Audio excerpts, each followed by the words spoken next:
Sebanyak 1.967 CPNS memutuskan mengundurkan diri walaupun sudah ada penempatan dan sudah dinyatakan lulus. Halo teman-teman, Assalamualaikum warahmatullahi wabarakatuh. Ketemu lagi dengan aku Indah Sururi. Di video kali ini aku bakalan bahas seputar berita yang beredar saat ini tentang pengunduran diri seorang CPNS ataupun banyak CPNS yang udah dinyatakan lulus dan udah ada penempatan tapi memutuskan untuk mengundurkan diri. Hal ini diungkapkan oleh Kepala BKN, Zudan Arif Fakrullah, di dalam rapat RDP bersama Komisi 2 DPR RI. Bahwa jumlah CPNS yang telah mengundurkan diri adalah sebanyak 1.967 orang. Fenomena ini itu tuh sebagian besar terjadi karena jauhnya penempatan dengan domisili dan juga ada beberapa yang mungkin masalah gaji tidak sesuai dengan ekspektasi. Nah teman-teman, tapi banyaknya yang mengundurkan diri bukan berarti yang telah mendaftar dinyatakan lulus dan melalui penempatan. Enggak, jadi banyak pula yang mengundurkan diri itu akibat terjadinya pengoptimalisasian, yaitu optimalisasi formasi yang telah diterapkan oleh pemerintah.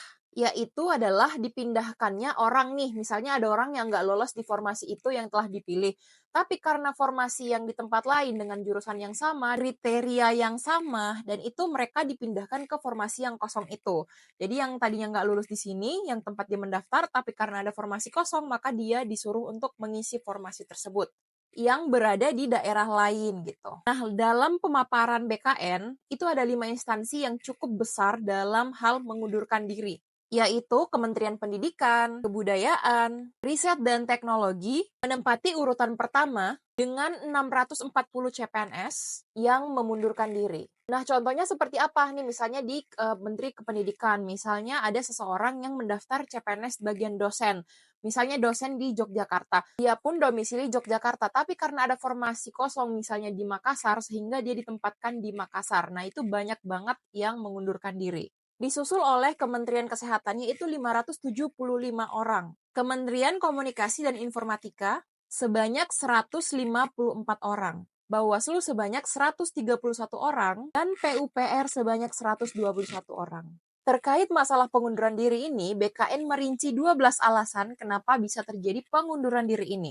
Alasan yang paling banyak adalah terlalu jauh dari domisili. Ini memang tidak dipungkiri masalah domisili ya. Misalnya nih, kita domisili Sumatera, terus kita ditempatin di Papua juga kan, kalau kita mau pulang kampung itu juga masih jadi pertimbangan ya, itu biaya yang tidak kecil untuk pulang kembali ke Sumatera. Jadi saya rasa memang domisili adalah salah satu alasan yang paling kuat.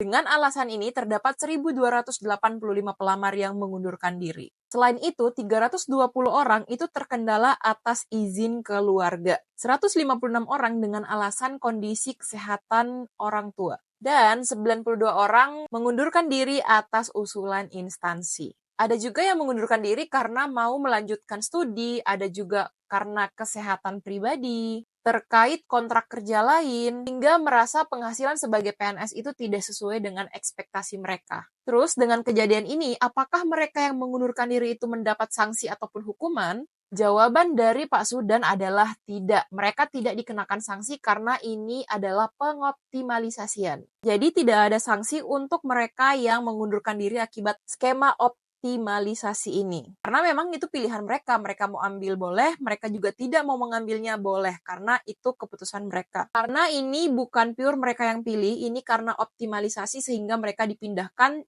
tidak sesuai dengan pilihan mereka di awal. Tapi apakah semua yang dioptimalisasi ini mengundurkan diri? Jawabannya tidak. Kebijakan optimalisasi ini berhasil menyerap sebanyak 16.167 CPNS dari formasi yang semula berpotensi kosong, yang jika dibiarkan akan menimbulkan pemborosan anggaran karena tidak terisi. Jadi hanya itu yang bisa aku sampaikan, semoga bermanfaat. Terima kasih sudah menonton. Assalamualaikum.